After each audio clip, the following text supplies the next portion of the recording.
بسم الله الرحمن الرحيم. اسمحوا لي في البداية أرحب بحضراتكم جميعا في المؤتمر الصحفي الأسبوعي use this opportunity to wish you all a very happy greetings on the occasion of Eid al-Adha, hoping that you had a good vacation, happy vacation, and may God always grant us and Egypt and all Islamic countries prosperity and blessings. We haven't had a meeting for a while as a result of the vacation and holidays. So this since our last press conference held in Giza Governorate in Nazlet Isman, when you were all accompanying me. So today I would like to use the opportunity to display the recent developments in the region and internationally, and to highlight the great efforts by the Egyptian state to continue negotiations between the United States and Iran, and the efforts exerted by the political leadership and the Ministry of Foreign Affairs in this regard. Of course, you have been following up the activities of President Abdel Fattah el-Sisi this week and his meetings with several communities and international organizations, as well as his calls with many leaders from all around the world, including the French President Emmanuel Macron, as well as his discussion and address during the celebration of Africa Day, all showing the great work by Egypt to maintain peace and stability and security in the region and de-escalate the conflict and wars. This is affecting very poorly on us and the region as a whole. Also, the development of the African continent and the Sustainable Development Agenda for Africa for 2063, and the support to African countries over the last period and in the future, God willing. Of course, you all know the developments regarding the war that is currently ongoing, that the whole world is hoping for a ceasefire to be announced as soon as possible, and an announcement that the war has come to an end. However, unfortunately, you have seen, even after we were ready to receive such news of the end of the war, another escalation occurred where Kuwait and Bahrain were also attacked over the last 2 days, and Egypt strongly condemned these attacks against these countries that are unacceptable, and Egypt confirms and affirms the sisterly, brotherly countries' ties with Gulf nations, and this is the Egyptian stance from the very beginning. Let me move to some of the files, the internal files. First, we will start on the economic file.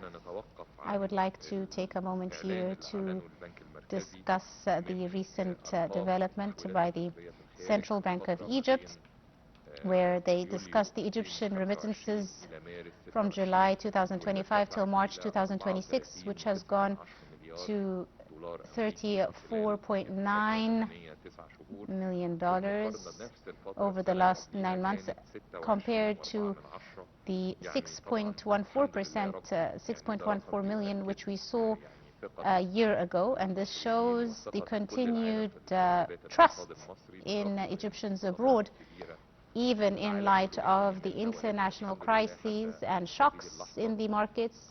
But until today, the Egyptian economy is stable and secure.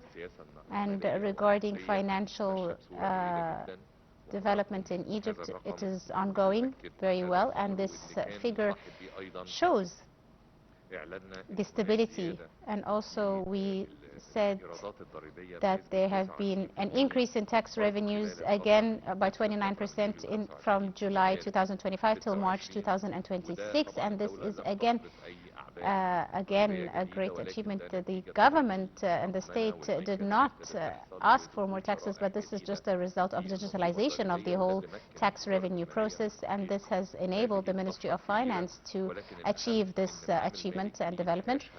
Also, the new fiscal year will see new laws being implemented and agreed upon by the Parliament. We will see bundles of tax assistance and subsidies as well as facilitations to allow investments both internally and for foreign direct investments in the near future.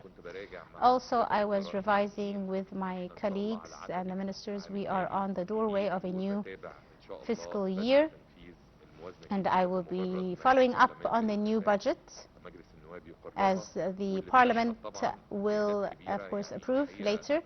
And this will see a 30% increase for the health sector. Again, the education sector will see an increase of 20% in its budget. And this, of course, God willing, shows over 47.5 billion Egyptian pounds for health care and health treatment. This is a great number. A 69% increase from the numbers that were previously put. Also, the industry will also get a great part of subsidies, over 90 billion Egyptian pounds to assist industries, small, medium businesses and enterprises. And this is very important. Of course, the state is supporting the industries in the near future. Also, for exports, we have 48 billion Egyptian pounds set aside. We are hoping that this new fiscal year shows a great achievement and development figures remain on the uptick. Today we're seeing a 5.3% growth, and this is a good quarterly rate, and we are going well in this regard. Another file that I would like to discuss with you, and I've been following up with the Deputy Prime Minister, which is the reinstitutionalization of several industries. Also, we are going to take some decisions regarding these institutions, either to cancel or reform them starting from the beginning of this month. This has been agreed upon, and we will be speaking about the importance of this and throughout the next few months, maximizing the rankings. Also, another issue on the agenda is the plan to deal and benefit from companies registered by the Egyptian bourse. Again, this is very important. These 16 companies, for example, that are owned by the state before the 30th of June, another 4 companies also owned by the state related to petroleum services and industries will soon be working with the state officials to be put on the stock exchange, allowing these companies to trade on the stock exchange and all the procedures necessary in this regard. Also, we had another meeting with the head of the pharmaceutical institution authority.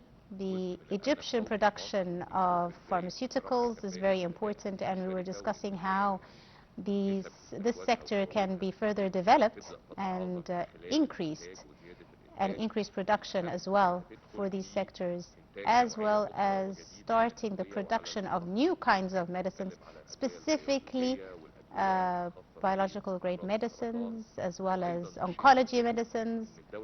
And it's very important for the Egyptian government to start manufacturing the raw materials needed for these medicines. As you know, the raw materials are the most important part of the production process. There are many countries that have monopolized this, but we are hoping in Egypt we will have now a company specifically to produce the raw materials needed for medication. Also, regarding the Suez Canal Economic Zone, of course, we have discussions and an agreement for a new project, which will be logistic services and logistic transportation in the Suez Canal. This is very important as we have foreign investment opportunities in this field. Another important thing is that there are several companies that have expressed their interest in having logistical hubs and creating logistical hubs in the Suez Canal economic zone. And this is very important because we want this economic zone to become an international hub and a logistics hub, an international logistics hub. And thank God we have great companies applying to do so here in Egypt. And we were discussing this with the head of the Suez Canal economic zone and the relevant ministers to have the first logistics and services hub, which will be announced in the near future, God willing. Of course, I had a meeting with the Minister of Telecommunications to take a look at the developments in the sector, and we discussed several key topics regarding development for the next fiscal year, as well as projects set for 2030. And we are seeing a great development, and we are seeing new companies coming into this field over the next few years. Also, we were discussing a very important issue, which is that of digitalization of services, something very important that is being done worldwide. And this is also part of the Ministry of Telecommunications and Ministry of Electricity. Having these databases are very important, and they need collaboration. And of course, this is needed. And also the development of renewable energy. And we are seeing how even these services are now being developed in many countries, known as green services. Finally, the last two files I will discuss are these are taking up a great part of our agenda and daily agenda with our meetings. And of course, you've been following up on these meetings through videos and photographs, the meetings that I held with the Ministry of Finance, Ministry of Electricity, Ministry of Petroleum. Of course, you must know these meetings are very important. We have a main aim and objective of ensuring our energy needs, electricity needs, specifically during the summer period. This is a challenge. The challenge we have, our first challenge is during the summer as a result of the heat temperature rises. I hope you watched the United Nations Secretary General, who discussed that the world is going to witness in the next period the El Nino, which will result in a great increase in the heat and temperatures all around the world. So the expectations that this summer is going to be exceptional with regards to the high temperatures. This will result in a great consumption, greater consumption with regards to our energy and electricity specifically, as you know. Now, of course, also coinciding with the increases in the prices of petroleum products. We're now taking a look at $97 per barrel, and gas prices are also going up, so we have a big bill to pay with regards to the state's needs of petroleum and gas. So we are needing more quantities, as well as with the increase in prices. This is a double challenge that we are witnessing during this summer compared to the previous summers. And in light of this, all the state's institutions are working towards achieving and overcoming such a challenge. I will be meeting with the ministers of electricity, petroleum, central bank, etc., with different I actually had a meeting with the Minister of Electricity to discuss the supporting hub for the entrance of renewable energy resources for electricity. I had a specific meeting with the Minister of Electricity to discuss the projects in this regard, because these projects are very important. Every time we manage to have new renewable energy sources, the more we will be able to save on our bill when it comes to natural gas or mazot or electricity bill. The more we can rely on renewable energy and these projects, the more we will have saved in this regard, especially in light of the upcoming summer season.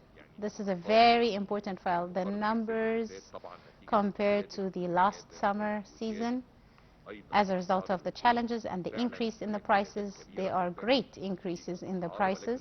And in light of this and irregard of this, the government is doing its best to have a smooth summer season with no problems in this regard. Another file that we are monitoring and following up is also the subsidies and how to change subsidies to financial subsidies and assistance. I had several meetings with Minister of Solidarity and Minister of Social Solidarity to discuss the recent developments in this regard, to have everything that is being discussed very specifically in this very important file. Of course, we all believe that there are unfortunately things over the last years that have been mismanaged with regards to the subsidization. A very important issue now we need to deal with is the issue of, for example, the bread. We are seeing over 25% of inaccuracy as a result of things that have been given down from generation to another. So what we are trying to do now is to move to a new system that where the needy families or the people that actually need this assistance and social assistance, we are not hoping to decrease the finances. On the contrary, we are hoping to actually get the money needed to the people that actually need this money. This is what is more important for us. So we are working towards this on a daily basis with the ministers in charge for this folder in order to ensure in the nearest possible future we will announce the developments after discussions with experts. We are hoping to move this next fiscal year to move to financial assistance, financial aid, more than before, in order to have this money reach the people that actually need it and will benefit from it. As soon as we are done with the details, we will obviously have a meeting and a special press conference to discuss the developments in this area. There are lots of questions, of course. What are you going to do? How are you going to deal with inflation, etc.? Of course, we know all this, and we will be keeping all this in mind. The most important thing right now is to have our subsidies reaching the correct people, and the people that need it more will get more. So we're hoping to have certain grades, for example. So people with the least income will have the highest benefits from these subsidies, and we will have the different grades divided so as a state we are able to contribute to them more effectively. It will be a gradual thing. Therefore, we will reach the most needy sectors in society who will get the highest percentage of subsidies and financial aid. I don't want to prolong because we need to take a few questions. Next week, you know, we have many civilian visits, so of course there will be another opportunity for you to ask your questions that are on your mind. I will start because with a few colleagues that have complained that they don't get a chance to ask questions. Ms. Nashwa, please. Thank you, Mr. Prime Minister. In light of the... Please come closer to your mic. In light of the presidential directives related to deal with the digitalization of charity work and NGOs in order to ensure that these sectors are well monitored. The endowments have their own laws, and we do not need to change them. but endowments in general, the main challenge they faced goes back hundreds of years. So, therefore, let's be clear, to reach this development that I'm saying, a specific thing related, for example, to a piece of land or a piece of property. The endowments has had several of their lands were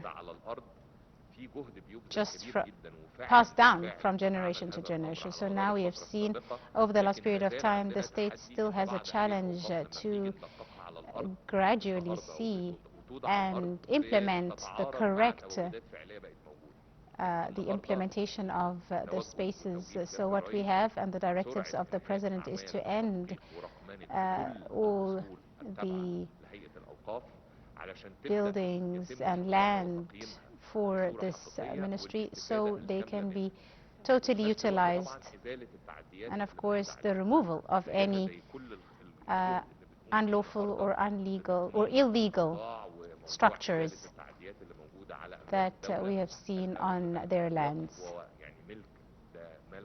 This is of course private ownership, and of course they need a very important and specific way to be dealt with. That is why the President is very concerned and has discussed with the government. Minister of Endowments as well has also been instructed to work on this, and we are following up with him how to do so in the most effective measure. Another question? Mr. Ayman? Mr. Ayman Al-Adi. Thank you, Mr. Prime Minister.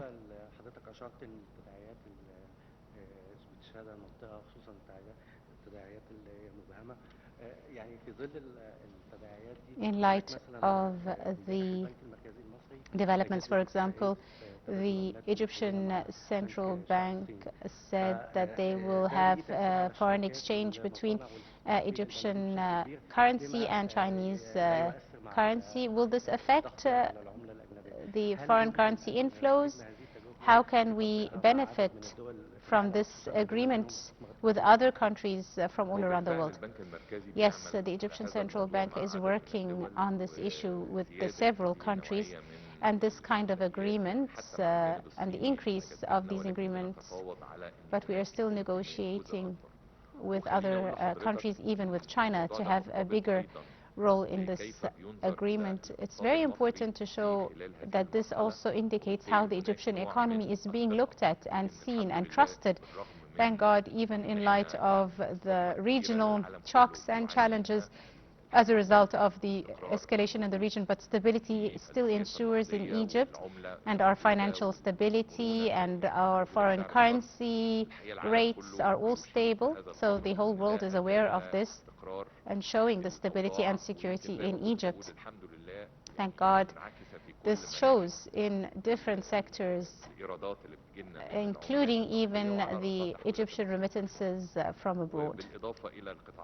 Also, with regards to other sectors that have been influenced, like the tourism sector or the Suez Canal Authority, revenues, or the higher export costs. But still, in light of all these challenges, we still have our currency and foreign direct investments still covering our needs, even in light of the challenges today.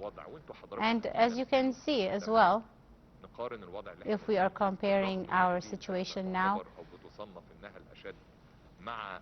even in light of the challenges and the current war, which is being seen as much worse than previous challenges that we have faced before on our financial stability. So thank God our development and our growth and our industrial output has not been affected. Thank God, just only the external factors that are challenges, and this has affected everyone, the whole world, not just Egypt, like electricity prices, etc. But otherwise, the Egyptian economy is growing at a very good and acceptable pace, and this shows that we are on the right track in this regard. And side by side, economists know that this also shows in the remittances by Egyptians abroad have not been even influenced and still continue to grow. So thank God, this is very important, and this means that the world sees the Egyptian economy as stable and not in any form of danger, and shows that it is a stable economy, encouraging more people to invest, and the central bank is working in this regard.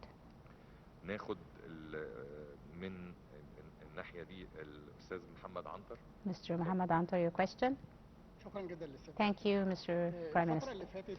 Over the last period of time, we saw the IMF committee visiting Egypt to check on the reforms in order for their financial aid and tranche. How far did these discussions come along? Will there be a new reform program after the end of the current financial aid program? I've spoken about this before in my last tour when we were in Nazlet and Semen, but I will continue to repeat myself. The IMF delegation was here, and they just left just before Eid al-Adha break, and they will continue their revision and with the Central Bank and Ministry of Finance. So far, things are positive. God willing, we will see the results of their visit after their 7th review very soon. And as I've said before, the current economic assistance reform program is the end of December 2026. And as a government, as a state, we do not need another financial aid package in the near future. Mr. Islam Farhat, your question. Thank you, Mr. Prime Minister. There was an issue on the minds of some of us, the entrance and allowing of Egyptian citizens to work in renewable energy projects, especially in the farming sector. What incentives can be offered to Egyptians in this project, allowing them to enter into the field of renewable energy production? Is there subsidy by the government to encourage citizens to do so? Indeed, we are now studying very strongly this file. I want to tell you something very honestly. We care very much and to encourage the Egyptian citizen, and specifically the industries and the industrial sector, to install renewable energy sources, the thermal panels. But we also cared and were very keen that these thermal panels are manufactured inside Egypt, because when I allow Egyptians to start installing these panels, if I'm bringing them from abroad, then I haven't really achieved much. I'm just increasing my import bill.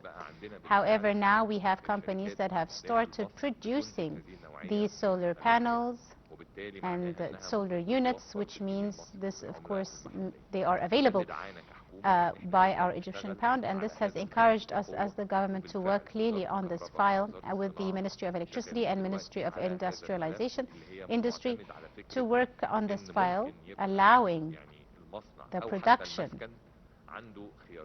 of these panels used by the industries or even by homes and individual homes, allowing that their electricity needs would be covered throughout the day, using a switch where in the morning they can use the solar panels to benefit from the sun, and as soon as the sun goes down, the switch can turn them back to the electricity consumption. And this will save up a lot of the consumption and save up on their energy, but this will not be on the grid.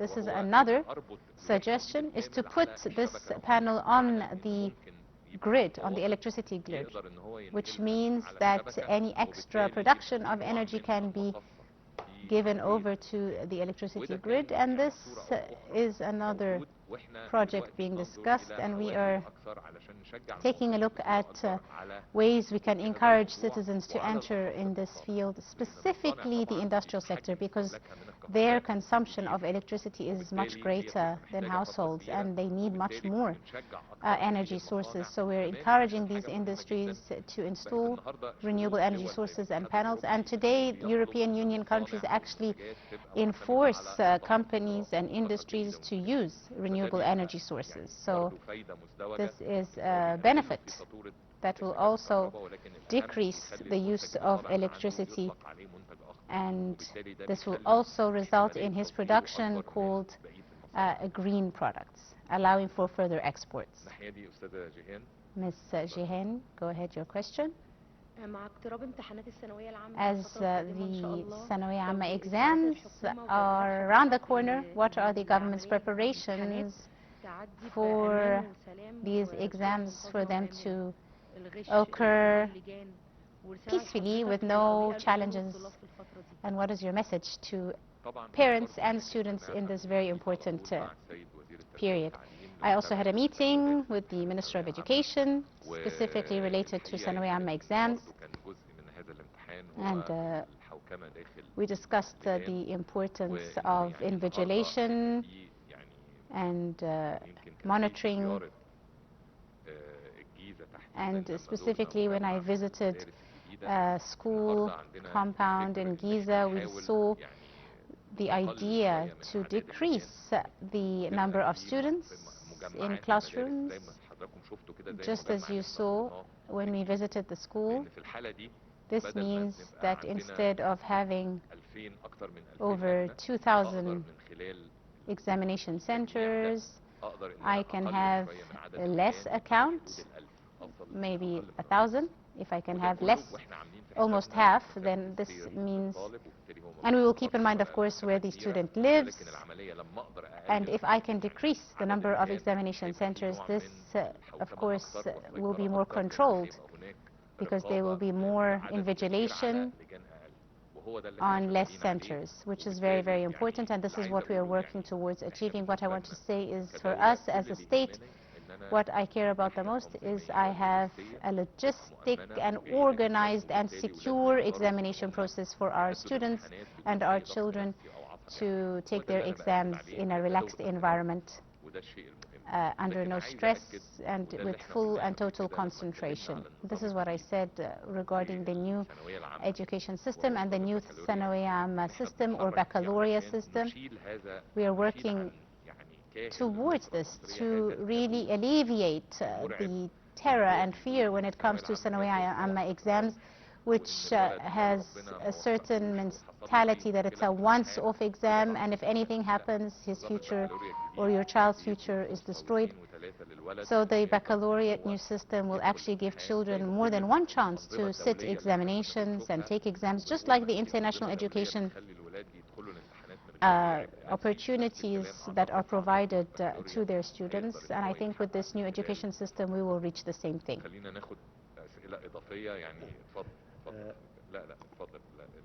Another question?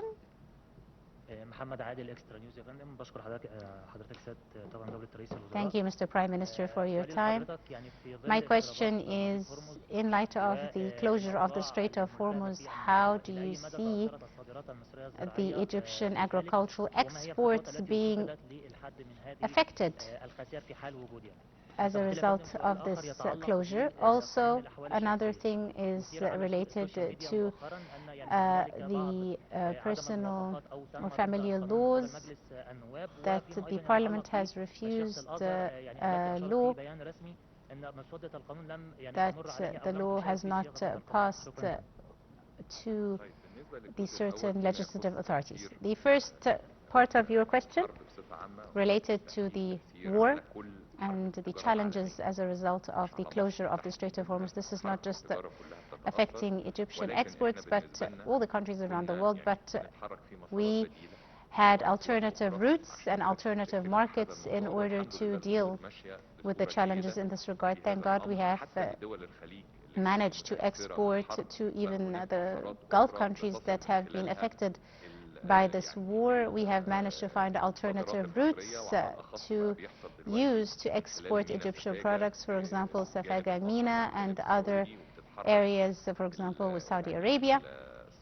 So we have been working towards exporting, even using roads, and we have managed to deal with this and get alternative routes for Egyptian exports, specifically even for any exports all around the world. Another thing related to the law that has been recently passed. The law is very important to keep in mind. We know the importance of these laws, and we know the sensitivity of these laws, and we are discussing two different parties. The law is trying to bridge the gap between these two opposed parties. So, of course, obviously, there will be any law. There has to be keeping in mind that if one side gets more benefits, obviously the other side will be resentful. So this is what we were trying to do as a result of the state and the experts that put this law together and work towards reaching the law and legislation, and they try to include all the issues that concerned this legislation before giving it over to the Parliament. When we were handing over the legislation and the law to the Parliament, we stressed two things: that the state is fully open to receive alterations or changes suggested and agreed upon by the Parliament. All we want is the general good and general benefit. Also, another thing is not just the efforts of ministries, but efforts of consultants and experts in this field. Also, we said very clearly we are very willing and open to hear any changes, but more importantly, we also said that we suggest, and this was indeed in the letters that I sent to the head of the Parliament, that we are hoping to have a joint committee between the state and the Parliament to discuss and study this law together and rewrite it together with all its points and consult with all the necessary parties, including all the institutions, of course, as well as Al-Azhar. And I'm clarifying this very clearly, that whatever the law that has been published is not finalized, and this will continue to be discussed. If the Minister of the State of Information would like to add something. Thank you very much, Mr. Prime Minister. Thank you very much. Regarding this law, this is, as the Prime Minister said, and the Constitution also says, that the state's role is to suggest the law, and the state and the government is not part of a party or not part of the Parliament. Then, hence, the Parliament is in charge of passing the law. The state has done its role in giving the law, but the Parliament is in charge of passing the law. This is the Parliament's role. Therefore, the Parliament has total freedom to change the laws or not even pass them. The Prime Minister also said a joint committee will be set in order to deal with the challenges or with the disagreements. And this is not something the state even has to do, but usually the state should give the law to the Parliament, and the Parliament either can pass it or not. But the state has gone a step further to suggest a joint committee to discuss these laws. And the Parliament, of course, we have great trust in the Parliament, and of course it represents the people, it represents different political parties, it knows the Constitution, what is needed from the Constitution, and the need to collaborate. And the government and the state will continue, as the Prime Minister said, will always be ready to collaborate with the committee from the Parliament in order to reach. The state has no one side that it favors. There are two opposing sides, but the government does not support either of them. It has no one side it favors. This is not a constitutional, this is actually the family law. So this is very important. The state doesn't support the man or the woman more. It supports the family unit. And it is hoping to reach a law that will assist there to be peace and social solidarity. So if they need more discussion, more legislation, changes in the wording, etc., so be it. So the state has worked very hard in this regard. Thank you very much. Good afternoon, sir. 3 weeks ago, you said that all the land and buildings that are not occupied and the land that is not occupied all around the country, there are people saying that, rumors saying that the state could impose taxes on these unused buildings or unused lands, especially since no more details have been released in this regard. Let me just tell you very clearly, when we have today as a state of this magnitude and this size and this population and the needs of the population and the need for housing units for this population, every year we have over 500,000 to 750 million new marriages, which means this is the amount of housing units needed, at least 750,000 units every year. We have this statistic that shows that we have millions of housing units that are unoccupied or not lived in. Same thing with pieces of land in several cities and governorates and towns and districts. For example, 25 years and this land is empty. Today, what needs to be done in order to encourage these units to either be sold or lived in? What measures do we have as a state to encourage owners of these units to use these units, open these units, so other people can live either by renting or buying these units, instead of just leaving them empty for tens of years? Also, us as a state, we are asked to build housing units and provide housing units for all these families every day. This is what we are working towards, and studying all the different roles and ideas taken upon by other states. What I care about the most as a state, as the head of the government, how can I use these units? Every time we count the units and land pieces, you as members of the press say that there's over thousands of units that are closed. So what is the state going to do about this? This is what we're talking about. Today, we are seeing the real number of housing units that are empty, not lived in, and how can we organize them and encourage the owners of these units to open up these homes, use them either through renting or selling them, which will also save for me as a state the need to build all these housing units to cater for the new families that are being formed every year. This is what we're working towards in this period of time. My last question, please.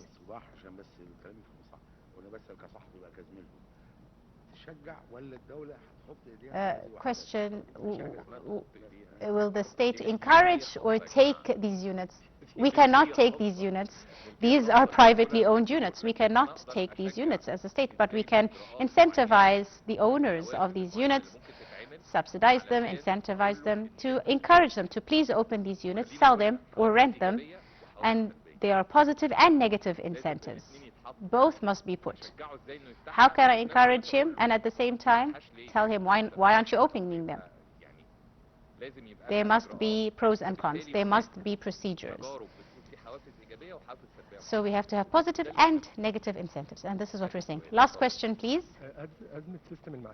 With regards to the pensions problem, what are we going to do about the pensions problem? When are we going to deal with this problem and have people receive their pensions? This issue is very, very important, and I have given directives to the head of the insurance institution, and there will be a program very clearly developed in order to deal with this issue after my meeting with him yesterday. Specifically, the issue is very important because this is a very important issue. Let me tell you very clearly, the system that was put in place had several loopholes and was a very old electric system. This was very old. The system was very old, and it was going to be cancelled. Even the whole old system was going to be cancelled by next year. So we had no other option but to implement a new system, and this is what happened. Indeed, we are dealing with several files or databases. How are we going to deal with this? Over 6 billion databases. How are we going to move these databases from the old digital system to the new system? At the same time, a new group of pensioners will be added and also want to receive their pensions. What happened is that there was some delay regarding the moving of these systems, and this was clearly announced, and solutions to this was also discussed. All we had was just a few more, 45,000 files just left from all the millions of files that were crossed. We have over 11 million pensioners. Over 45,000 files will be finished in the next 2 weeks or so. Otherwise, what I am telling you, very normally, when systems are changed or a move of databases is changed, either you stop totally to allow this, and we do not have this option, or you cannot really do this, or you can have a period to work in this regard. So this is what is happening now. He confirmed that by August we will have stability in this pension system in the next 2 months or so. This is very important. In the next 2 months. I asked him very clearly to come out and discuss it in great details to all the citizens, because this is a very important file that had great discussion over in the last period of time, and I was following up very often over the telephone and weekly in our meetings. But yesterday we had a meeting to discuss the issue that he was saying there were still a few issues to iron out and problems, and I told him that he needs to come out and inform the citizens exactly how far they've come and the challenges that they faced and how far they have come. And this new system that we were saying we had no alternative but to have a new system in place, that will be hopefully stabilized in the next few weeks. I'd like to thank you all very much, and God willing we'll be together next week. We have 3 very important days and visits, and hopefully we will work together and we'll have more time together. Thank you very much. Thank you so much.